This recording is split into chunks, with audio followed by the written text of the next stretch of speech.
Ladies and gentlemen, good day and welcome to Q2 FY24 earnings conference call of Arvind SmartSpaces Limited. As a reminder, all participant lines will be in the listen-only mode, and there will be an opportunity for you to ask questions after the presentation concludes. Should you need assistance during the conference call, please signal an operator by pressing star, then 0 on your touchtone phone. Please note that this conference is being recorded. I now hand the conference over to Mr. Amit Sharma from Adfactors PR. Thank you, and over to you. Thank you very much. Good morning, everyone, and thank you for joining us on the Q2 and H1 FY24 results conference call of Arvind SmartSpaces Limited. We have with us here today on the call Mr. Kamal Singhal, Managing Director and CEO, Mr. Ankit Jain, Chief Financial Officer, Mr. Avinash Suresh, Chief Operating Officer, Mr. Prakash Makwana, Company Secretary, and Mr. Vikram Rajput, Head Investor Relations. Please note that a copy of the disclosure is available on the investor section of the website of Arvind SmartSpaces Limited, as well as on the stock exchanges. Please do note that anything said on this call that reflects the outlook towards the future, which would be construed as forward-looking statement, must be reviewed in conjunction with the risks that the company faces. I would like to now hand over the call to Mr. Kamal Singhal for his opening remarks. Over to you, sir. Thank you. Thanks a lot, and a very good morning to all of you who are present on this call. Thank you for joining us today to discuss operating and financial performance of Arvind SmartSpaces for the second quarter and also for the half year ending 30th September 2023. Diwali is around the corner, and I wish you all a very, very happy Diwali and a prosperous New Year. And my wishes also are there for the Indian cricket team. I hope the boys lift the trophy once again in the second half of this month, post Diwali. I would like to begin by sharing my thoughts on the real estate environment and broad highlights for the quarter, and then we'll look forward to your questions on anything that you wanted to ask. The Indian real estate industry's path is filled with promise and potential. Projections indicate the industry will touch $1 trillion mark by 2030, and thus strengthening its role as a major contributor to the nation's economy. The industry is harnessing the power of technology, embracing sustainable practices, and adapting to the ever-evolving market dynamics. The Indian real estate market has entered a secular cycle driven by factors like increased affordability, rise in salaries, stabilizing of mortgage rates, etc., etc.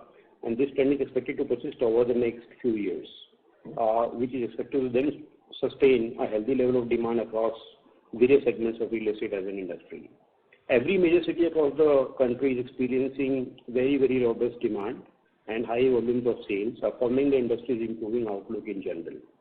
This is especially true for progressive and branded players in the industry with very good business practices and governance structures in place.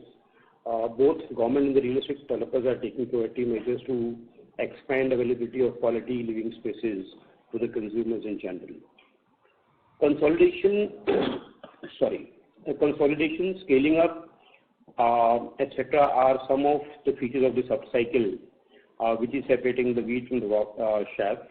And leaders like Arvind SmartSpaces are driving very robust business development, seeing a pickup in launches, growing cash flows, diversifying across products and markets, and witnessing market share gains, etc., and delivering sustainable growth in the medium to long term. At Arvind SmartSpaces, our transformative approach goes beyond peripheral shifts. It goes deeper into design aspects, facilitation of changing living habits to create an optimum experience to our consumers. This has in turn supported our objective to bridge the gap between what the consumers want and what the developers are looking to supply. As a result, our business model is driving sustainable growth while using organizational resources optimally to generate healthy returns and cash flows. Coming to the quarter, in Q2 24, we have indeed witnessed outstanding results our sales has surged to new heights, registering a remarkable 95% year-on-year growth for the quarter, reaching an impressive 369 crores for this quarter. This substantial growth can be largely attributed to successful launches during the quarter. These new launches have not only strengthened our sales momentum but have also set a new milestone for us, with quarterly sales crossing 300 crore mark for the very first time. One of the standout achievements of this quarter was the introduction of Uplands 2 and Uplands 3 at a village called Adroda in South Ahmedabad. We have been doing quite a bit of work in West and North Ahmedabad henceforth, but this is our first project in South, and hence it's all the more important. The response from our customers was nothing short of exceptional. We managed to secure a sales of around 300 crores in just 3 days, selling out the entire phase 1 of this project in 3 days, which encompasses approximately more than 4 million square feet of plotted development. This is a clear indication of the trust and confidence our customers have in our brand and the quality of our offerings. We are also happy to report that our collections during the quarter reached a new milestone. We recorded highest ever quarterly collections of substantial 133% year-on-year growth, amounting to rupees 263 crores for the quarter. This achievement is especially significant as it marks the highest ever quarterly collection for the 4th consecutive quarter. This trend underscores our ability to maintain a strong operating cycle, aligning our sales, construction and delivery process effectively. Furthermore, when we look at the overall performance for the quarter, for the first half of this fiscal year, we have achieved a record-breaking half-yearly sales which exceeds 500 crores, and to be precise, 504 crores, which represents a remarkable 64% year-on-year growth. Additionally, our half-yearly collections have also reached an all-time high, standing at rupees 467 crores and showing a substantial year-on-year growth of 90%. We have also achieved an important milestone by successfully concluding first platform with HDFC Capital Advisors through HKR 1 Fund. The platform delivered a strong return in 2.5 years of its operation, and we are delighted about the positive impact this has had on our stakeholders. In addition, from the operating standpoint, we've expanded our footprint by acquiring a new residential high-rise project in Bangalore. The project is located at Bannerghatta Road and marks our geographical expansion into the city and the key market of South Bangalore. This project comes with a top line of around 400 crores, further enhancing our business development potential. With this addition, our total business development potential for the financial year now stands at an impressive 2,800 crores for the year. We remain on track to meet our goal of investing rupees 1,000 crores, making this a record year for our new project pipeline. Now, moving from operational updates to the financial highlights, H1 we have reported a revenue of around 140 crores, up 26% on a year-on-year basis. EBITDA for H1 grew by 73% to 36 crores. PAT for H1 grew 38% to 17 crores. And in Q2, we reported a revenue of 73 crores, up 44% year-on-year, and EBITDA grew by 177% to 20 crores. PAT for the quarter grew 79% to 9 crores for the quarter. Our balance sheet position remained very strong despite expanding operations. Our net debt decreased to 141 crores, means we had surplus of 141 crores in the balance sheet as on 30th September 2023, from a net debt of around 87 crores minus or negative, which existed as on 30th June 2023. A crucial parameter in real estate reflecting the underlying business performance quite well is the operating cash flows. During the quarter, operating cash flows amounted to rupees 160 crores, and we closed the quarter with a net cash position of 26 crores. Operating cash flows during the first half stood at 271 crores. This means 160 crores for this current quarter and 111 crores for the previous quarter, and put together the number stands at 217 crores of operating cash surplus that we generated for this year as a whole in the first 6 months.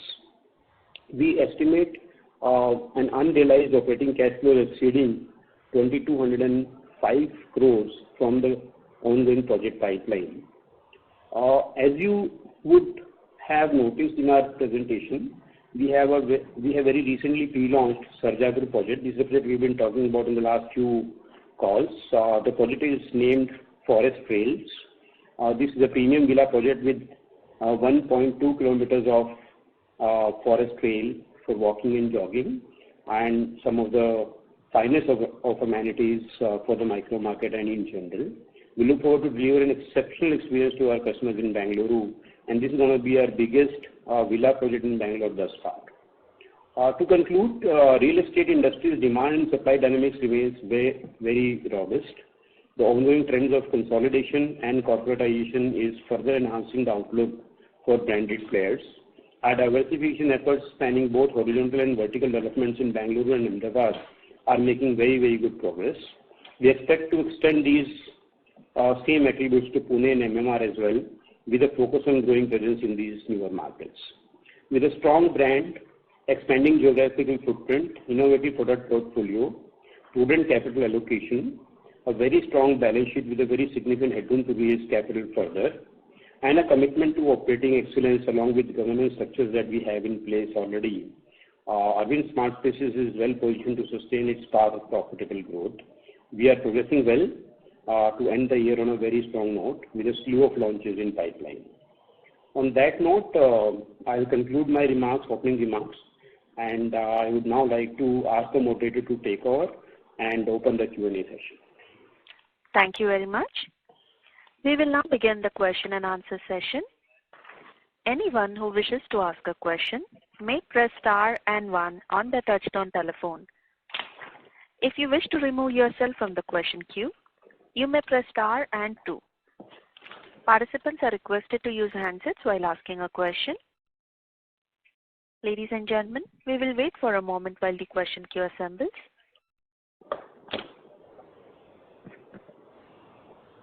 We have a first question from the line of Biplab Debbarma from Antique Stock Broking.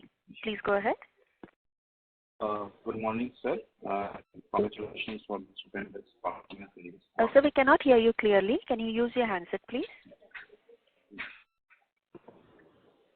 Good morning. Am I audible? Yeah, a little better, but maybe you could have a little more better. Okay, sir. Good morning, sir. My first question is on the launch pipeline and business development pipeline. Can you give us some color on where are we in terms of launch pipeline in the second half, and business development, how much, what is the business development pipeline for us in the second half? I'm sorry, you're sounding muffled, Mr. Debbarma. But I think, I guess I could still hear the question and understand what exactly is expected here. If I may rephrase the question for everybody, Biplab is basically asking for the launch plan from here onwards for the rest of the year. So Biplab, thanks for joining and very good morning. Our launch in the remaining part of the year launch plan is very strong. We are hoping that anything between 4 to 5 projects shall be launched within this financial year, and these 4 to 5 projects should carry a top line potential of around 17 to 1800 crores in total. So this is the launch that we are very hopeful that we should be able to bring to the market in the next 6 months' time. So where are we in terms of business development? Because I believe in the platform we have positive platform too, as you see. We have significant like around 700-600 crores to be deployed. Do you think in the second half of this financial year we will be able to deploy the entire amount? Sure. So yeah, I mean the second part of the question obviously was related to the BD side of it. This year has been a very strong year in terms of BD, and we've almost touched 2,800 crores of new project pipeline already. But then many of the projects that we've taken out of this 2,800 crores of pipeline has come through JD route, and hence that means that we've not really consumed our reserves, our surpluses, and our platform money significantly. As we speak, we are yet to deploy 750 crores, which is available kind of on tap for the rest of this year, and we are very hopeful that within the next 6 months or 5 months which are left in this financial year, this additional 750 odd crores will be invested, and that marks the completion of our 1,000 crore rupee overall investment plan that we had in the beginning of the year. So we are very well on track, and we are very hopeful that this remaining 750 odd crores will be deployed in the remaining part of this year.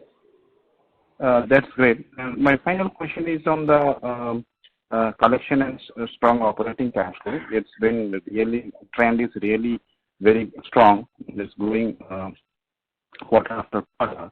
So, just trying to understand, is this strong cash flow and collection, definitely you have a good sales number, but is it because also that so far our projects have been predominantly horizontal, and the same at this projects been a vertical, and for similar sales velocity, the collection and operating cash flow would have been a bit more moderate than what we have seen. Is it because of the, I know it's good sales book, but is it mainly because of the projects we are doing, which is basically plotted or horizontal?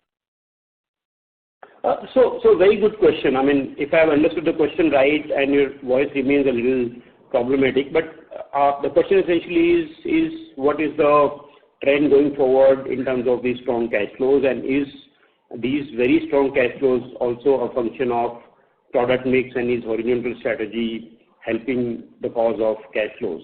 So yes, I mean, cash flows have been very, very healthy. For the first time last quarter, we touched more than 100 crores of net cash coming from operations, and then this quarter is even better, and it's 160 odd crores for the current quarter. So that means almost 270 plus crores have been generated from the operations. Now, where this cash comes from, obviously, it is a function of how the products are launched and how well is your selling velocities. So these are obviously always the prime drivers, and they have come out right. We sold quite healthy in various project categories that we are operating. There are also healthy cash flows coming from established projects like uplands, etc., where sales is happening or the realizations are happening consistently out of the sales that happened in the past. But as you also very rightly mentioned, a significant portion of cash flows and improved cash flows is also a result of our strategy of horizontal development. And last 3 to 4 projects which we launched, not only did they sell very well, but also because of the very nature of the project, cash flows were front-loaded, and they always are front-loaded, and that has helped the cause as well. But I mean, horizontal doesn't mean only plotting. Horizontal means plotting. Horizontal means small villas, row houses, and luxury villas and luxury row houses, etc. For example, we just launched, post this quarter, we just relaunched Sarjapur Villa project, which was long awaited. A very large one when it comes to this kind of a project with quite dense construction in the form of row houses, etc., etc. And there also we are hoping that the way we've structured our payments, the way we've structured our overall offering, the cash flows initially and throughout the project will be pretty healthy. We obviously need good velocities to come in, and that's what we are hopeful of. Once that is done, of course, that remains a prime driver. Cash flows are supposed to be healthy there as well. So overall, velocity, product mix, and everything else has contributed. And of course, construction, you still have to achieve certain milestones to get these kind of cash flows that we're talking about. So I think everything is fired. Product mix is the right product mix as well. And these 3-4 factors are helping cash flow cause. Thank you, sir, and happy Diwali in advance. Thank you. Thank you. We have our next question from the line of Dhananjay Kumar Mishra from Sunidhi Securities. Please go ahead. Yeah, good morning, sir, and congratulations on a very excellent set of numbers as well as operating performance. So my question is we have done very well in terms of launching very quickly of the current project we have acquired, and that is about 4 million we could sell immediately. So how long it will take to complete? Because at this momentum, I guess, because this is plotted development, so is it possible the entire thing in terms of cash flow will be happening within 1 year from this project? And secondly, if you also give, you indicated that Sarjapur is already pre-launch stage. So what is the response in terms of booking and all? Sure. So I mean, normally, if it is a pure plotting project, it takes anywhere like 1.5 years and thereabouts to realize the money, and that is what is expected as far as this project is concerned. Of course, this project has multiple phases. All we've sold is phase 1 of it, but there is still a very significant potential left, and we are right now preparing to launch more phases and sell more out of the same project. But generally speaking, a plotting project will have a lifespan of around 15 to 18 months, maybe 20 months of time to realize the cash flows. A large project is streamlined by 2023. Yes, as such, this is a very large project. We are talking about a 200 plus acres of plotting and golf course and a very large resort is coming up there. So quite a bit of development work is required. These are very, very highly amenitized, world-class infrastructure with resort and golf, etc. things. So they will take to complete, it will take 2.5, 3 years time. But to realize whatever we are selling right now, most of it, and maybe 85 to 90% money is received within 15 odd months to 18 odd months time that we sell these products at. So that's how it is shaping up. Forest Trail, you said, yeah, we just announced, we just pre-launched after this quarter. We just have started building the market, meeting with the channel partners, etc. Initial response has been great, absolutely great, and the early signs are quite good, and we're very happy about what we're seeing right now. But we'll very soon come out with the numbers, and that will happen sooner than later.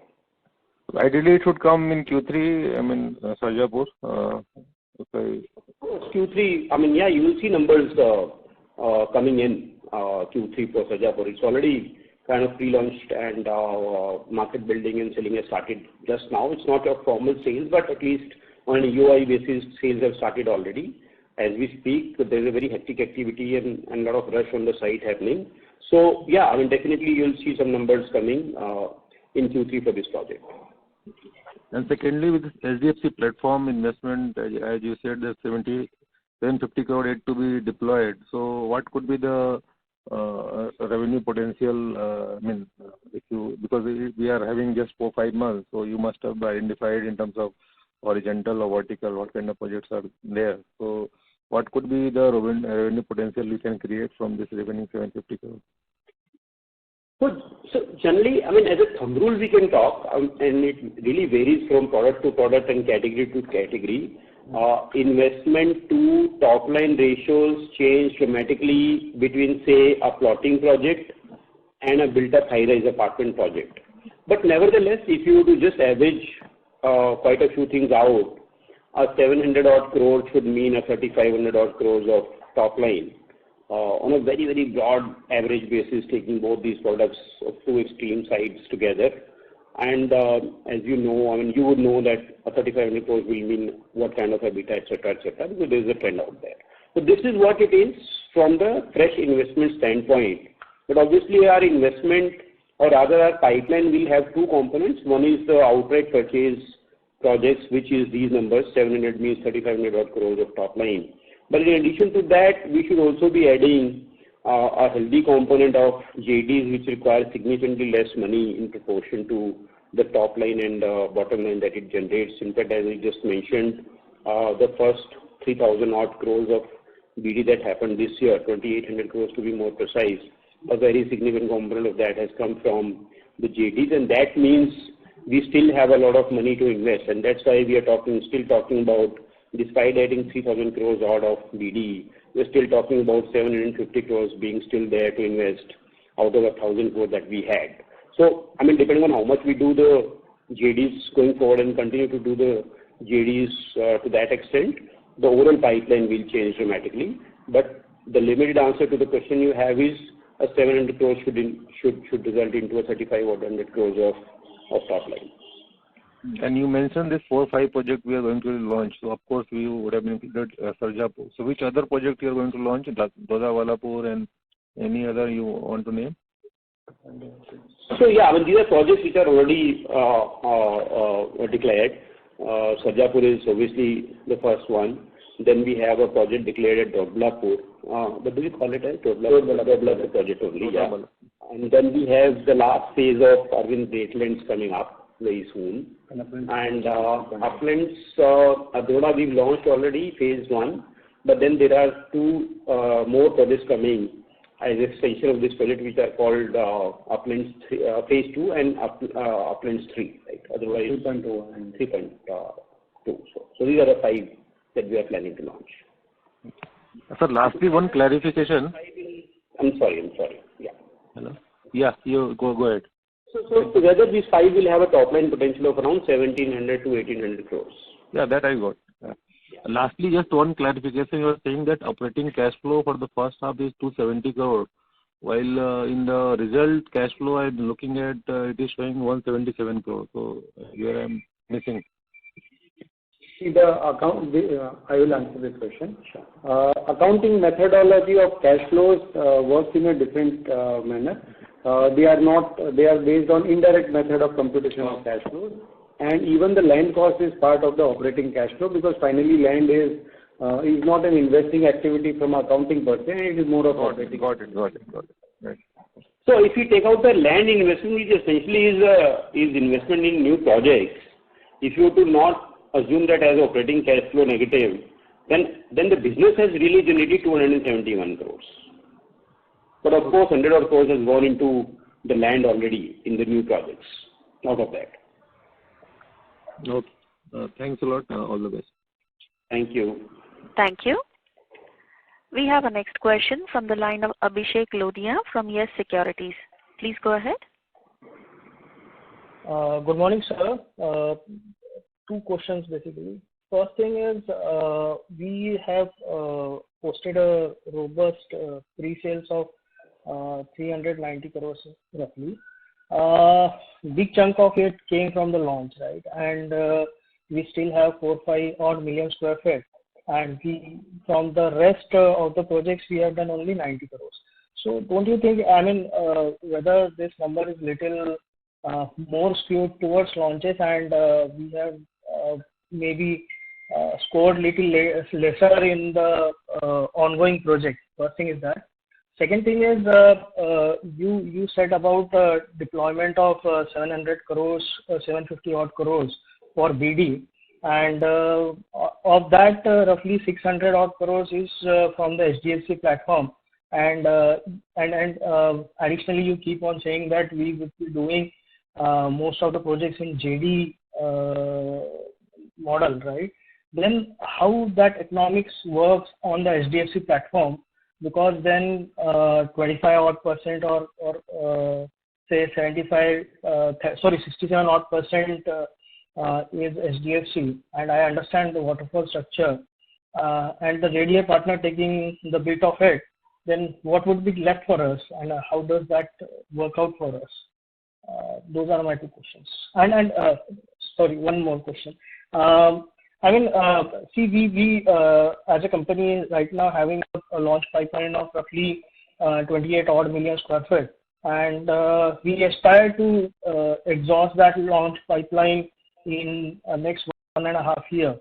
So how we should see that with the deployment of this 750 odd crores? We need to keep on doing BD at a maybe better pace, or with a lot more BD we need to do to keep the momentum going. Yeah, those are my questions. Thanks. Sure. So one data that you talked about is about 750 odd crores of fresh investment, and a very broad breakup which comes to my mind about the components of this 750 crores is around 500 to 525 crores coming from SDFC platform, and our own money to the extent of 275 odd crores or thereabouts. So that means maybe 225 odd crores. So that means mix of our own funds coming into the play here, and they are maybe more than 33% or thereabouts of the investment that we have planned. And a lot of money has already been invested from our own internal accruals in the past few quarters. Banarghatta Road, for example, is one such example. At least for the time being, it is all funded through our internal accruals. Now, when it comes to what is our skin in the sharing point of view, you know that in the new platform, anyway, we start with our investment to the extent of 33%. and obviously our share in profits and cash flows is significantly more than that. And on top of that, we also earn our development management fee from the platform. So all put together, it's a very, very thick skin that we have in the overall business in general. But just to add a little more additional layer into the whole thing, JDs generally are not kept under the platform. In fact, till date, not even a single JD is such where SDFC co-invests with us. JDs are all funded and invested. Anyway, investment levels there are small comparatively. And whatever they are, we end up investing JDs ourselves from our internal accruals only. So there is nothing to be shared as far as JD surpluses are concerned between us and SDFC. And that's the reason why our overall margins, overall profitability, and overall, percentages in terms of EBITDA to sales, etc., remain as a mix pretty healthy and straight. Sir, that means SDFC platform will only have the outright buy, right? Correct. That's what has been happening, and that's what the intention is. We don't want to share a project with three people in general sense. For example, in a JD, there is already a third party called the land partner, and then we are there. Obviously, land partner gets appreciation on his land because he is there to wait it out and take the risk with us. But to have one more partner through platform in a JD structure will mean a little thinner skin for us, and that's what we will not generally prefer unless the investment in JD itself is very big, because if the underlying project is supposed to be very big even under JD, and those exceptions are going to be rare and they have not happened yet. So all the JD projects, the large ones including the Kalyangarh one, the Broda one, or even the Sarjapur project that we are talking about right now just got launched this month itself, they're all funded 100% by us, and nothing is to be shared with platform or SDFC.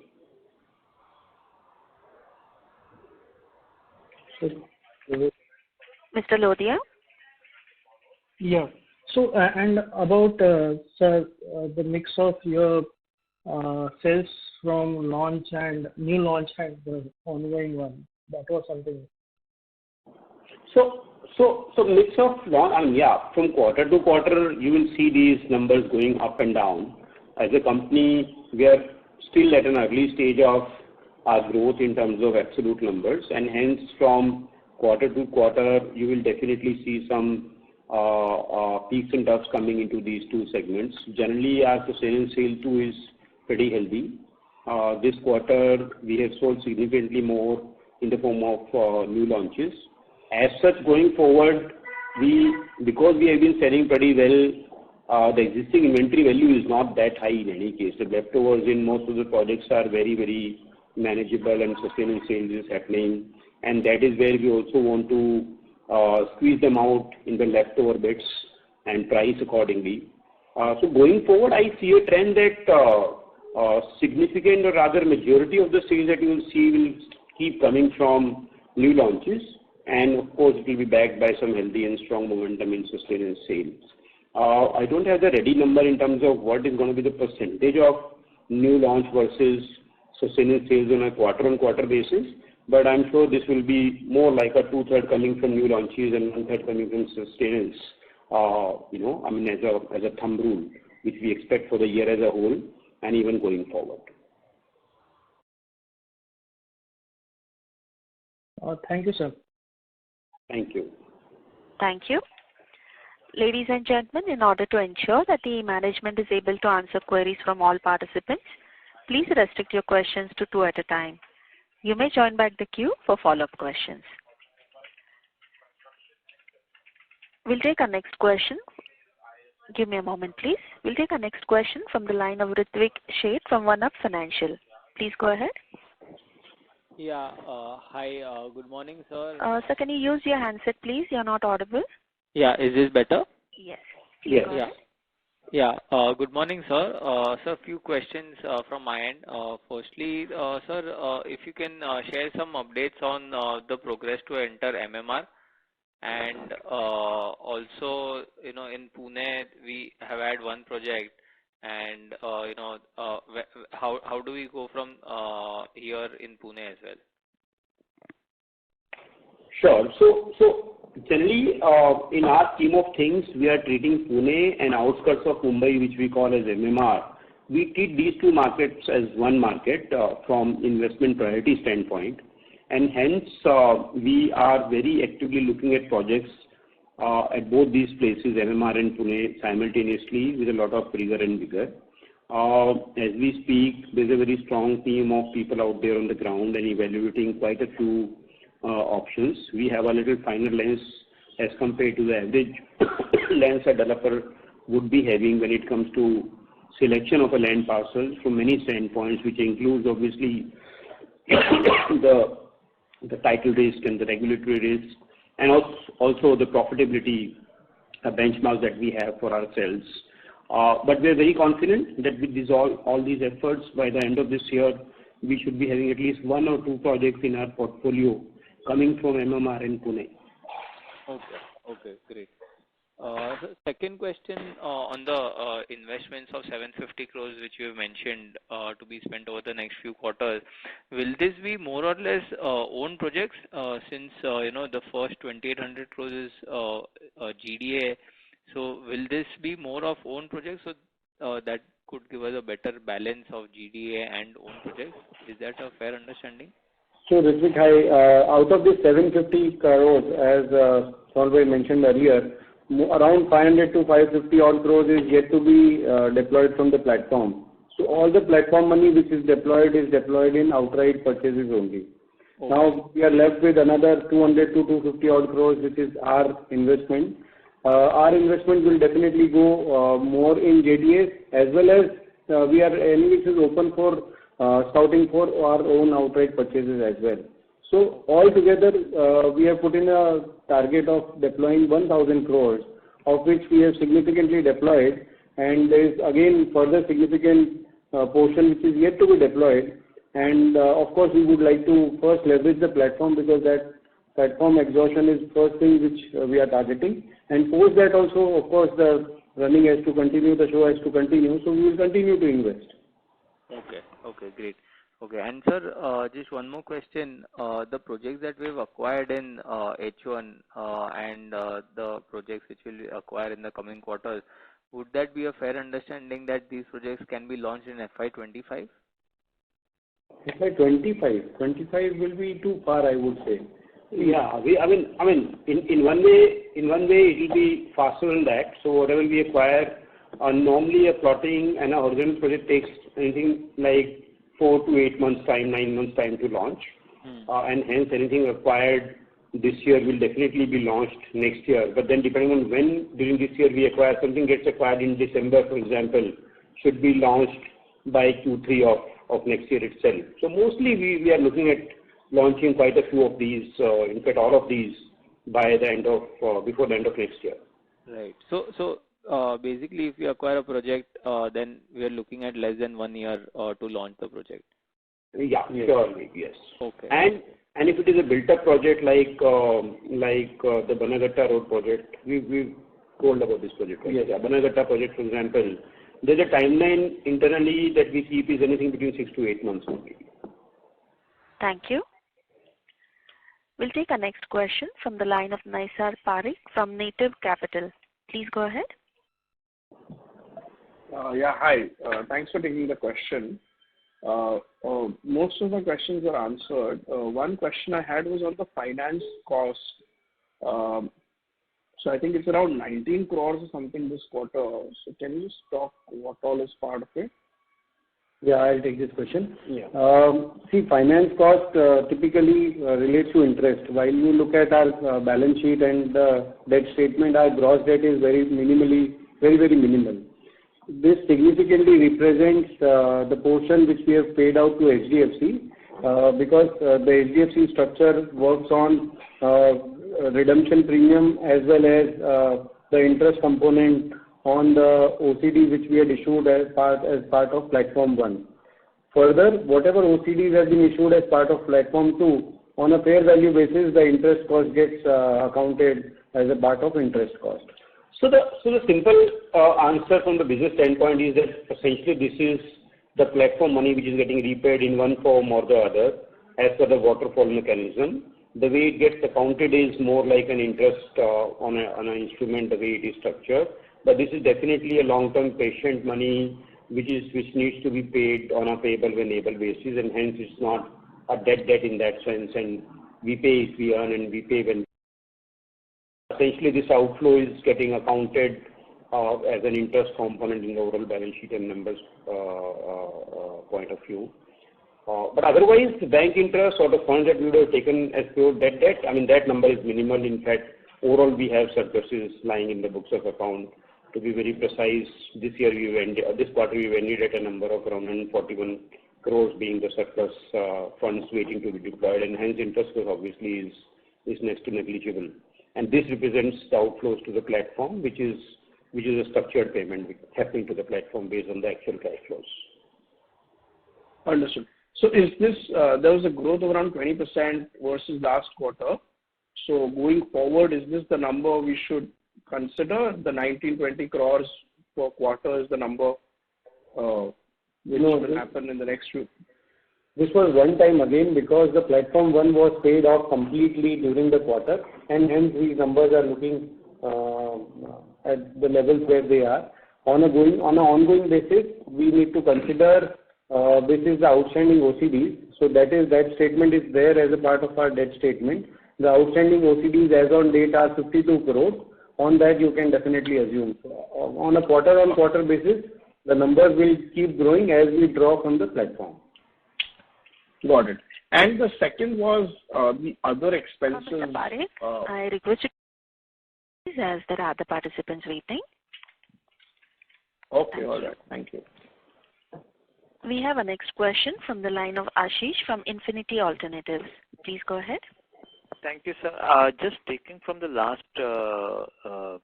speaker, sir, just wanted to understand, because this interest is effectively a cost of providing the end product.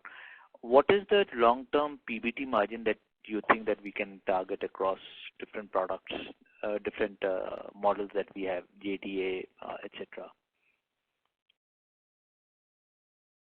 PBT could be very different, yeah. But generally, I mean, difficult to predict the future, and giving any guidelines is a little bit of something that we avoid. But if we look at the numbers historically, we are hovering anything between 11 to 12% of PAT margins and 26 to 27% of EBITDA margin. And obviously, PBT is a little bit higher than the PAT and lower than EBITDA. We don't have any significant component of interest coming in between. But yeah, when 26 to 27% of EBITDA and 12% odd and thereabouts odd of PAT is something that we have been achieving. And going forward, we are hoping that this is the trend that we should be witnessing. The second question was that while we have seen a very significant growth in the bookings, and assuming an 18 to 24-month time for completion, so if I look at FY22, we still had 500 odd crores of bookings, but the revenue run rate in terms of recognition seems to be significantly lower. But do you think that we should look at a T+2 or a T+3 for estimating the reported revenue number from the booking time? So I can again give you a little more insights on how it works. Obviously, it also has got a lot to do with the product mix that you sell in individual quarters, that individual years, etc. For example, a plotting scheme or a horizontal project will get recognized a little earlier. A plotting scheme possibly after 15 months to 18 months, or maybe maximum of 24 months time, you start getting into execution of sale leads, and accordingly, proportionately, you start recognizing the revenues in the books of account. But a high-rise product which is say 20 floors, 25 floors, etc., will take at least 3.5 years to complete and start getting into a sale lead mode. So depending upon which project we sell when, the time varies between 2 years to 3.5 years before we start booking from the launch date. And that's how it will pan out, and that's how it is logically supposed to be panning out. Right now, quite a bit of sales has happened in the last 2 quarters, at least from horizontal launches, and hence these launches should start getting reflected in books of account in next 2 years' time.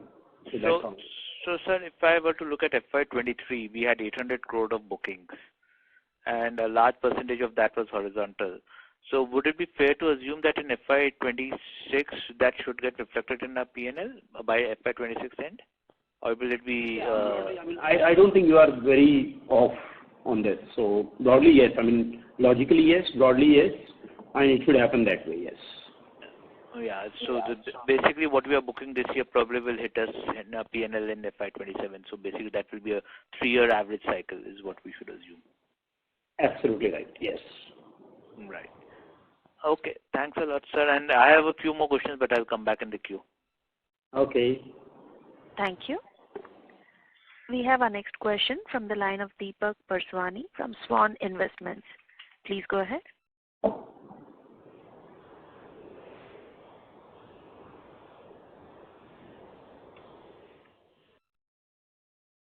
As you highlighted that we would be... I'm sorry, you are not audible. Can you repeat your question, please? Is it better now? Yes. Yes. So, sir, just wanted to check it out on the strategic direction front. As you highlighted, we would be looking out to invest 1,000 odd crore over the next 6 odd months, including HDFC platform and our own money. Could you also share directionally what would be the breakup in terms of the horizontal and vertical development? And also any broader guidelines in terms of investment or broader metrics in terms of the city level development? Maybe in Bangalore, what would be the amount we are looking to allocate towards the Bangalore and also Ahmedabad and MMR and Pune region as a whole? Sure. So the first question essentially relates to the geographical, for example, mix. So essentially we want to invest 40% Bangalore, 40% Ahmedabad. When I say Ahmedabad, it's basically Ahmedabad and Gandhinagar. So 40-40 between these two major cities where we want to go deeper, and maybe 20% going into MMR and Pune put together. So that's how it is. Between horizontal and vertical, we have invested little more in horizontal in the past few quarters. As on date, it is significantly skewed to the extent of 75% and 25%, etc. But going forward, I think the skew will change a little, and it will become 50-50 between horizontal and vertical. In fact, we are putting a lot of focus back on vertical at this point in time. That's why we just closed one project a few weeks back, which is Banagata Road in Bangalore. And I think that's what 70 odd crores, 70 odd crores. Yeah, and 400 crores top line. 400 crores of top line. So going forward, the mix should be more like a 50-50 between horizontal and vertical. At the same time, between cities, Bangalore 40, Ahmedabad 40, and Pune MMR 20 is what we are looking at. Okay, and sir, any targeted IRR we are looking out on this investment over a period of time? IRRs. So yes. IRR obviously again depends upon the structure, the product, the mix, etc., and there are significantly higher IRRs that we are witnessing in horizontal plotting and villa projects as compared to a high-rise project. But generally, our lens says and tells that we take projects only when they exceed anything between 23 to 25% of IRRs when it comes to outright buy of the land. In JDs, IRRs are much higher, obviously, because the underlying investment is low, so that's not that relevant a parameter, but nevertheless, it will be significantly higher than 25% general benchmark we have for the rest of it.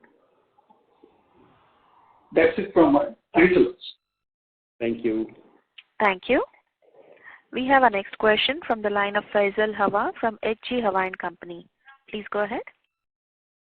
So what kind of digital initiatives we are taking to, really have a better hang of, the customers who are visiting and, of getting probably more footfalls into the sample flats for our projects. And can you just enumerate some initiatives you have taken to speed up the construction and, even the approvals part of your business?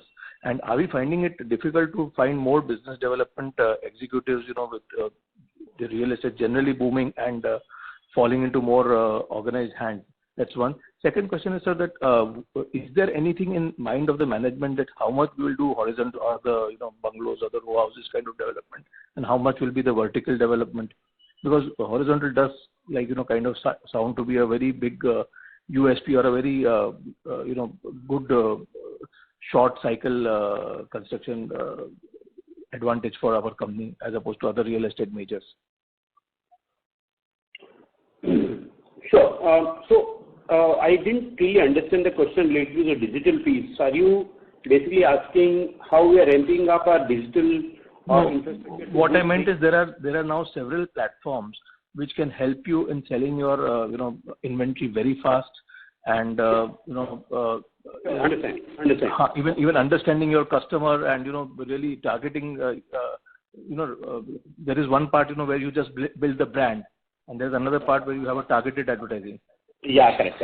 So I get your question. I mean, digital is something which is very close to our heart. I mean, this is a company or a group which essentially is driven by retail, fashion, etc., and digital piece there also has done great, and it's in our DNA to have systems and mechanisms in place, both in terms of people and software, etc. So we have a very, very evolved digital strategy under execution, and if I were to just tell you some of the numbers, our digital sale is possibly one of the highest in the industry. It's more than 1/3 of our sales that we keep clocking over and over again through digital medium, and loyalty sale, which is a direct sale. In fact, our direct plus digital component, which is essentially driven by technology in both these cases, is as high as 40 to 45% put together, and obviously at the scale and size, this possibly is the highest in the industry. And these are the numbers to say that yes, we are doing something great out there, but behind this, there's a whole piece of hardware and software and people and professionals who are working. We've got a disproportionate setup of digital piece here.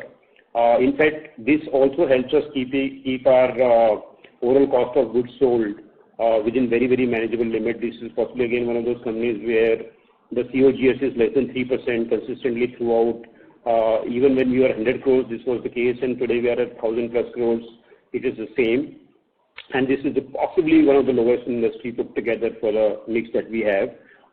So when coming back to the technology and how we do it, a very, very strong, very, very well organized call center operations exist. They are integrated back-end and front-end to a very significant extent. We run on SFDC, we run on SAP, which are seamlessly integrated. For example, we'll know which caller, which customer called when, responded when, how many impressions created, what is our funnel looking like, what are the total impressions, what were total clicks, what was the total walk-in ratios to the clicks, etc., etc. So those are very, very closely monitored. We've hired some of the best talents in industry. For example, at a very small scale, we were able to hire, or we rather hired a person who was heading this function for an organization which is possibly 50 times bigger than us, and we invested that kind of money very, very early. Not only in people and even in software, we've invested very, very heavily. And hence, this piece is clicking. Today, as we speak, I can even tell you which hoarding is doing what, whether this hoarding at Hebbal is making more sense or the hoarding at Sarjapur is making more sense, and that is told and appreciated by the system. I can also kind of tell you that if I'm running a campaign on a Facebook or on a Insta, then for a project for the same dates, which creative is making more sense? So if I'm showing a clubhouse for Sarjapur Villa project, what is the efficiency of that creative vis-a-vis a villa elevation that I'm showing? So if a villa elevation is resulting in more clicks per impression that we are trying to create, and every impression obviously costs us, then we know that it's time that we put more focus on a villa creative than a clubhouse creative, for example. So these are inbuilt AI-enabled initiatives which are already up and running on ground, not now but for the last several quarters, and that is why almost like 1/3 of our sales is coming from digital, and this will obviously mean that there is no intermediary, and hence the COGS is very, very, very manageable, maybe 1/3 of the normal cost that one does in case channel partners are to be but sorry. Yeah. I mean, there are several other pieces. This is one of those, call center and follow-ups and this and that, etc., efficiency of the funnel. But then we also have technology pieces now, at least on beta levels implemented, where you could just buy a house like you go on Amazon and buy without interactions at all. So you could go climb up, go to the specific floor virtually and see the specific unit virtually and see various angles, see down, look left, look right, look up or whatever, and see how the views are in this particular floor. So the whole drone technology comes into this place and shows you actual views from your apartment, your balcony, your bedroom, etc. And you also, on a runtime basis, get to know what is the inventory available. If it's showing it's available, you could just go and swipe a 50,000 rupees. So we don't take a lot of money through digital direct impersonal sales, but still the customer can at least go click few buttons and say that I have paid 50,000. That means the inventory is blocked for him. And then the physical process will start from there onwards, where people will go talk to him, explain everything so that there is no ambiguity or no misunderstandings about the project and the product and the offering, etc., etc. And the process moves from there onwards. So at least you are able to block an inventory online without interacting with any individual.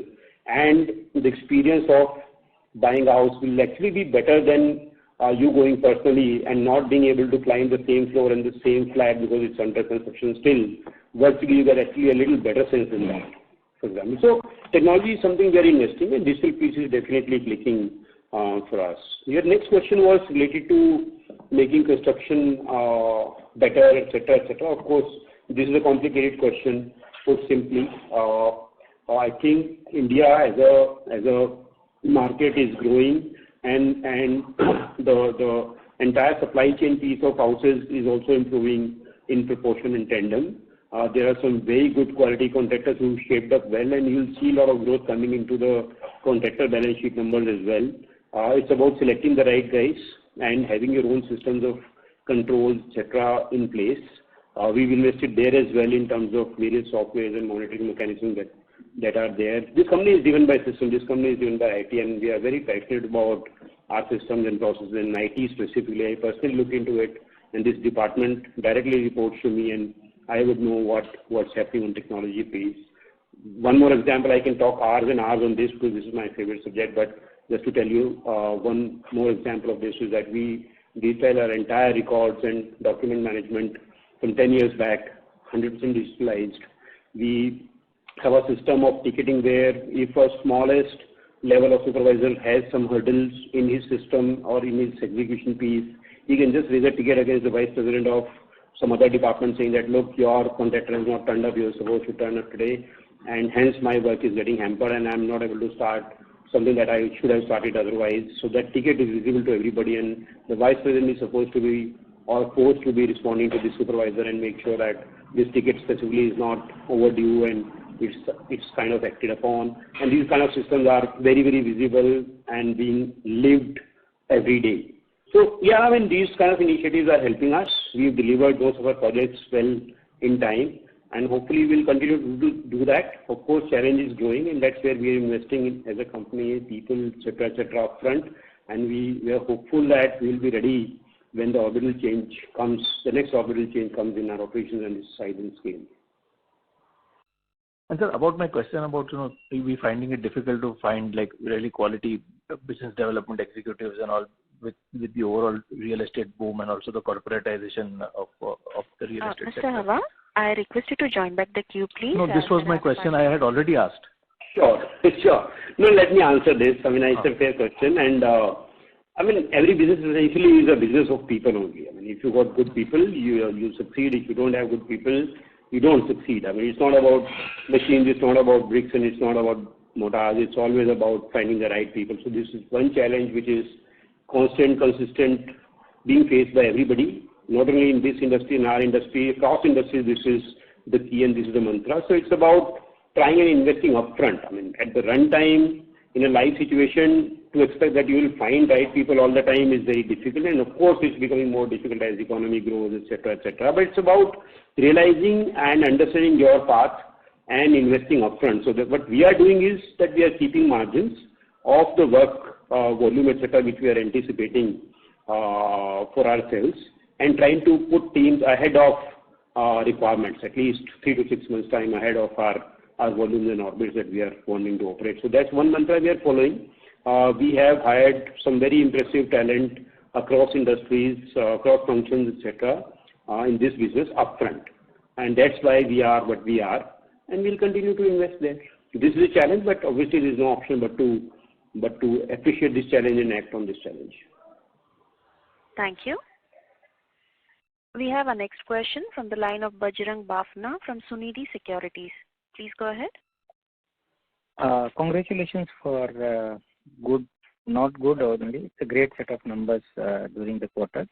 So, sir, my first question seriously pertains to the trajectory that perhaps as an analyst we were looking at seems like changing for our company, and where we have created almost now visible pipeline of 4,000 to 5,000 crores, and this quarter numbers is really to the eyes for our company, where we are almost in the first half inching towards 500 crore kind of pre-sales, and we have guided that will be growing 25-30% during the year. So looks like the way my sense is that Sarjapur is also on the block, which is going to be launched soon. So is there any possibility of any upward revision of this thought process of, let's say, 1,000 crore pre-sales in FY24, and the kind of pipeline that we have created in the last quarter?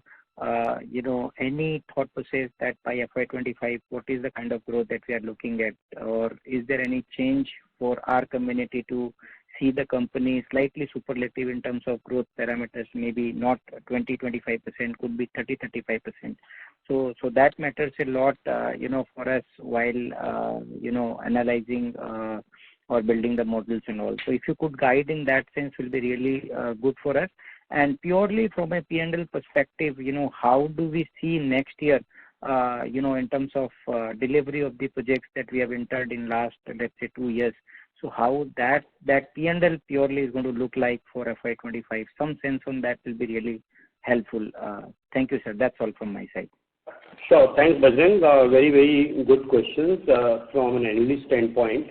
Although, we would still like to remain a little conservative when it comes to guiding the future. But having said that, we have been always saying that 25-30% growth is something which should be very much achievable.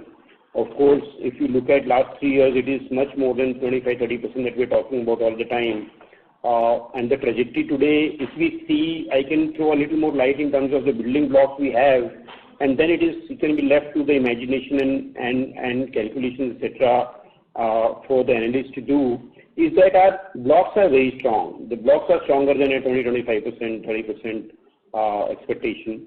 Our major investment is still to hit the market. 750 crores will mean 3,500 crores of fresh inventory coming only from the outright projects through internal approvals, and this itself, we are already at 5,500 crores of pipeline sitting today, and this 3,500 will mean 8,000 to 9,000 crores of total pipeline that we're looking at by the end of this year. This year itself, we've added almost like 3,000 crores of fresh BDE, and hence 25-30% is something which is a number we've been maintaining, but there is a good chance that we could exceed that in the coming years.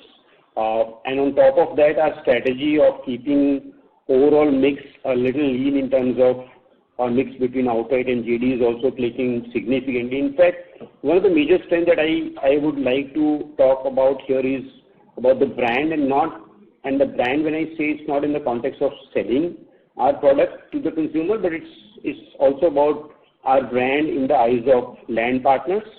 I see a great traction coming to this company where a lot of great land partners are wanting to partner with us, and they're willing to take bets on us on some very, very large land parcels. Take an example of this Adroda project, Uplands 2, 3, and even Kalyangarh. These are like 300-400 acres coming to us with very, very minimal investments. Every risk in that sense being taken by the landlord, including conversion, ownership, etc., and guaranteeing the titles for the entire life cycle of the project, etc. I think these kind of large deals have started flowing in. and people expect and people hope that we'll do a better job than they're doing it themselves or they're doing it from other kind of competitors, etc. That's where the brand is clicking very significantly. And a mix of JD and this investment cycle, coming back to your question, means that in all likelihood, one should hope that we should be able to exceed this 25-30% benchmark that we are always working on. But having said, today we always say that our target is to continue on this trajectory of 25 to 30% growth in all the major parameters that one counts. Got it. And sir, on the P&L, CFO, sir, if you can give some thought process that how we're going to see next year in terms of delivering the projects that we have launched in last 2 years. Project delivery is happening. And because we're a little heavy today on horizontal, obviously our completion cycles are shorter. On an average basis, horizontal should be getting completed between 2.5 years and thereabouts, and the vertical ones get completed in 3.5, 4 years cycle. To that extent, our recognition will improve quite a bit in the coming quarters and years, for sure. In the overall context, how it will pan out, I don't have the ready numbers. Generally speaking, maybe I'm more focused on creating the business in the sense of creating fresh pipelines and fresh sales, etc., etc. Obviously, accounting standard will work its own way, and numbers have to come sooner or later. But thankfully, we have a product mix that these numbers will start getting reflected in the books of account faster than the industry average, because we are more tilted than the industry average towards horizontal at this point at least. So to that extent, we can be a little more aggressive in our assumptions. But having said that, accounting standard will work the way it is supposed to be working. And we're clearly focused on creating the pipelines and creating the fresh sales and momentum in fresh sales, etc., because we know that once that piece is done and taken care, there is no way but for those numbers to enter into books of accounts sooner than later. Yeah, I totally understand, sir, Kamal sir. But the thing is that, now the query was that how the pipeline is going to be created, how the pre-sales pipeline will be built up. So I think we have delivered more than what we have said in last, let's say, year or so, or maybe 2 years. Now we are building an expectation. We want to see the real P&L, because that is something, maybe out of 100 of analysts, only 5 or 6 will work with, maybe the pre-sales and all. But 90% of your janta, which is there in the market, only understands what you have shown in your P&L. Probably, couple of more, you can say, seasoned investors will be able to understand the cash flow and maybe, the pipeline that we have created. But P&L is end of the day something which is again a suit to the eyes, that how much profit that Arvind has made during this year. So this is something which is also a curiosity, and now we are building an expectation that we also want to see the pipeline or the sales that we have done in last 2 years. Now it should flow into the P&L. So some guidance on that, may not be in this quarter, but some guidance, purely, from next year perspective, if we could guide, that would be really helpful for, the entire community. That was the whole purpose to just give you this kind of thing. So, Bhajan, the point is very well taken, and I really appreciate what you're saying, and it's absolutely, it makes sense. I mean, fresh sales and pipeline, they are all very important parameters, and unless they happen, nothing is going to be happening, that's for sure. But then, obviously, the actual delivery of numbers in the books of account is equally important for a lot of people, as you mentioned. Fortunately, quite a few people have become aware of this nuance of when and how it gets reflected in what's more important, etc., etc. But having said that, as you said, it's important to know the number and the trajectory. I leave this question to Ankit. Maybe we can connect offline to get whatever information we could share with you, which is assets already available in the form of investors' presentation at the website. But we'll see what is the best analysis that one could achieve within the constraints and realm of compliances, etc., that we have in our system, and take this forward from there onwards. Thank you, and all the very best, sir. Thank you very much. Thanks, Bhajan. Thank you.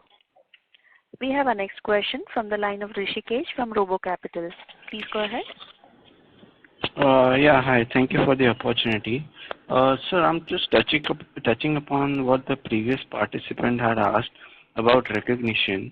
So we are currently at around 280 crores annual recognition run rate. And if I see for last 3 years back, we were doing around 600 crores of bookings. So would it be fair to say that we should be starting with 600 crores of annual run rate, revenue run rate in H2 or at least in FY25. Would that be a fair assumption? See, I would, to be fair, I think there are multiple questions on revenue recognition. It cannot mean that generally if we have sold 600 2 years back, it will come in this year or next year exactly, because the product mix is equally important and the product completion and delivery is equally important.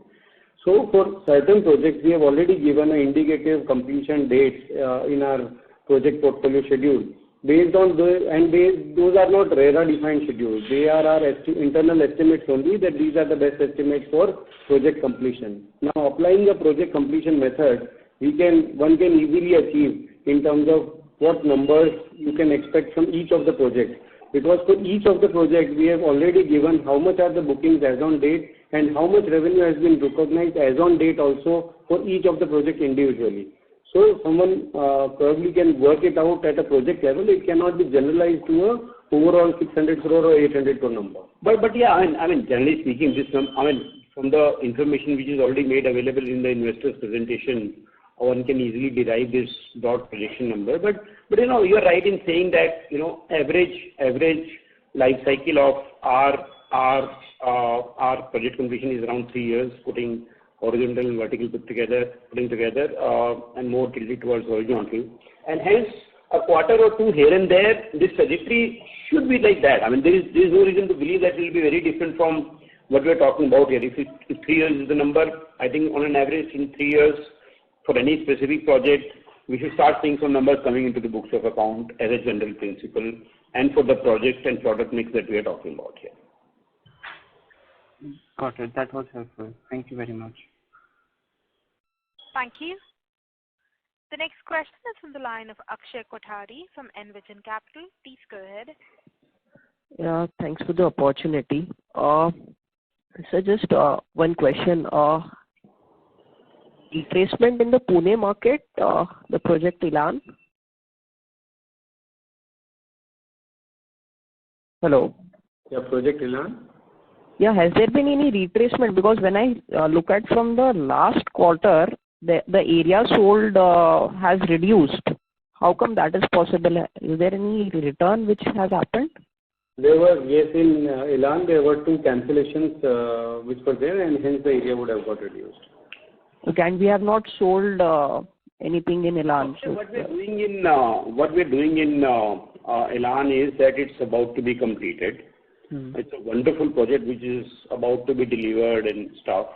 So, and because this is only one project happening right now, obviously the effort is to add at least 2 more projects in MMR and Pune going forward. We thought that we'll slow pedal the sales for the time being. Couple of cancellations could be just any other event in the project life cycle per se. But our idea and the understanding was that we could realize significantly higher and better once the project is ready, which is about to get ready. In next maybe 3 months, 6 months time, this is absolutely done a project. We're putting more than proportionate efforts in this project to showcase this project, and hence we thought that these 15-20 units which are left will be sold better when we are done with it, rather than burning money today to promote it at a very small scale and then sell and try to do anything which is extraordinary. So that's part of the strategy. I mean, a couple of cancellations could be part of the life cycle of the project and can happen any point in time. There is nothing specific and more to it. But once the project is ready, we should be able to liquidate this inventory very fast, because we know what product is coming out. It's just about 3 to 4 months away, and I'm very confident that once people see this project and product, we'll be very happy about it, and sales should not be a problem.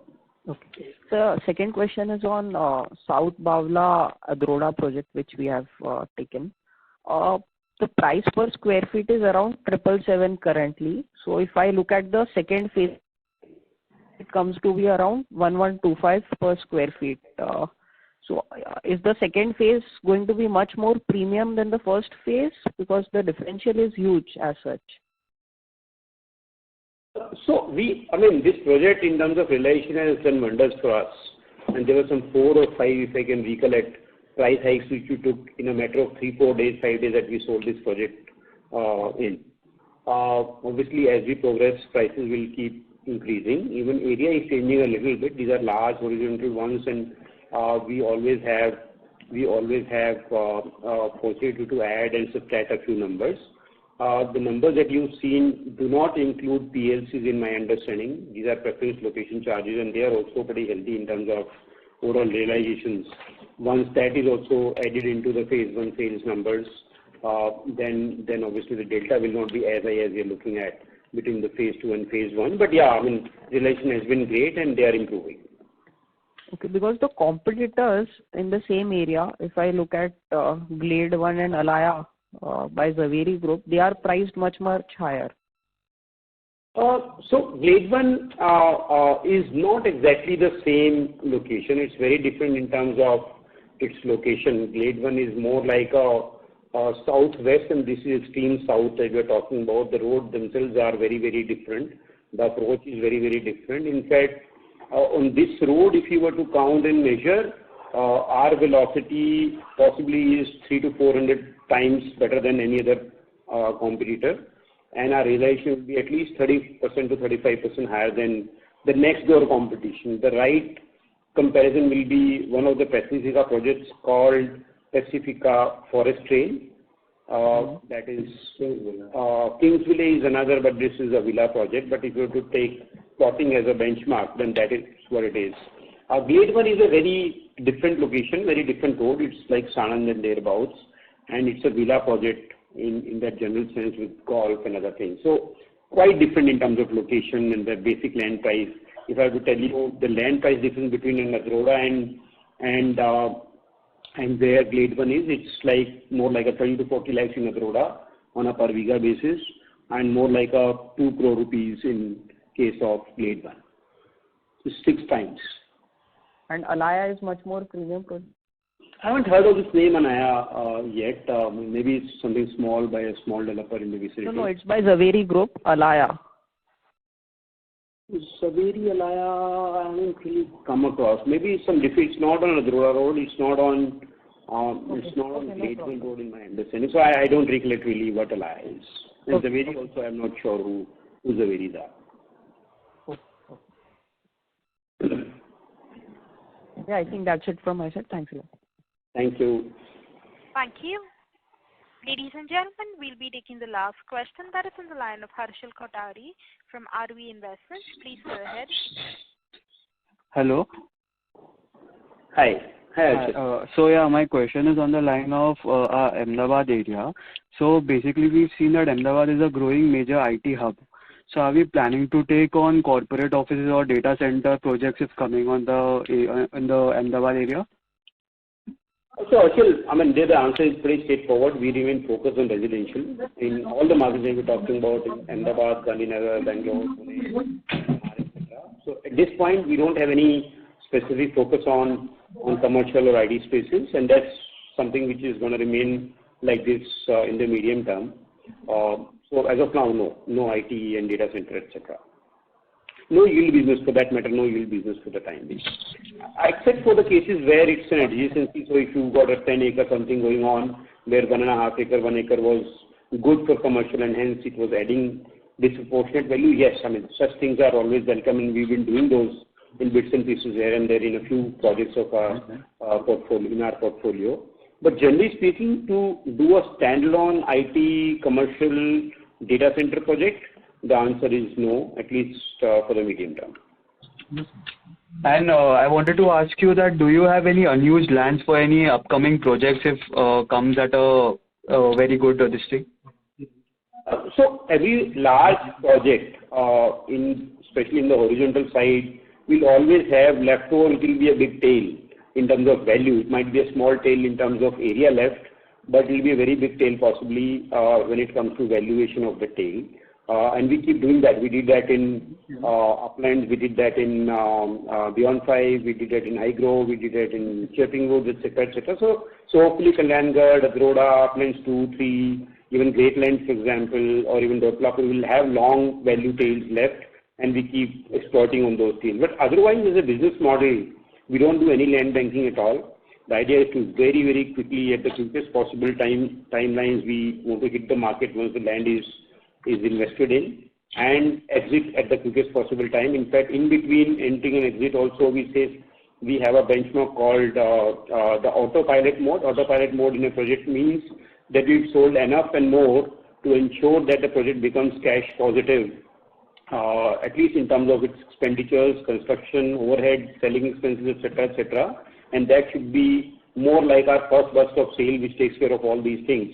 So we've been achieving this very quick possible entry, means launch of a project, then the quickest possible autopilot mode, and then the third to exit the project the fastest possible time. And that means that we don't have any significant inventory or unused land left, except for the LTVC project, as we call them, as the long-term value creation projects like Great Lands or Uplands, etc., where we'll have a longer tail with very high values.